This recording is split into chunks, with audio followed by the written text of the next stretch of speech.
සියලු දෙනාම සාදරයෙන් පිළිගන්නවා සිංහල මයිටොක්ස් YouTube නාලිකාව වෙත.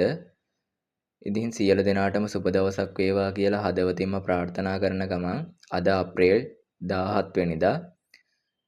ඉතින් වෙනදා වගේ මේ වීඩියෝ එක මම කතා කරන්න යන්නේ foreign currencies ශ්‍රී ලංකන් rupees බවට convert කරනකොට ඒවායේ රුපියලේ අගය කොහොමද අද දවසේ අප්ඩේට් වෙලා තියෙන්නේ කියන එක තමයි මේ වීඩියෝ එක මගෙන් කතා කරන්න යන්නේ.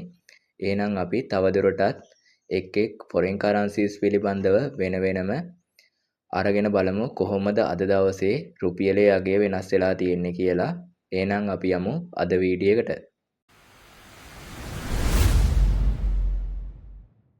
සෞදි රියාල් එකක මිල රුපියල් 86.81යි. කටාර් රියාල් එකක මිල රුපියල් 89.40යි. ඕමාන් රියාල් එකක මිල රුපියල් 827.90යි. ජෝර්දාන් ඩිනාර් එකක මිල රුපියල් 449.83යි. බහරේන් ඩිනාර් එකක මිල රුපියල් 845.21යි. කුවේට් ඩිනාර් එකක මිල රුපියල් 1031.20යි. ඩුබායි ඩිරාම් එකක මිල රුපියල් 88.71යි.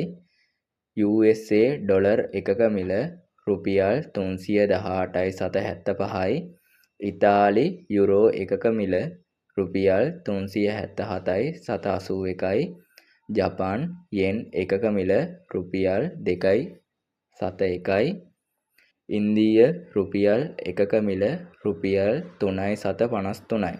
ඉතින් guys මේ වීඩියෝ එක මගින් මම අරගෙන ආවේ අද දවසේ foreign currencies ශ්‍රී ලංකන් rupees බවට convert කරනකොට ඒවායේ රුපියලේ අගය අද වෙනස් වෙලා තියෙන විදියයි.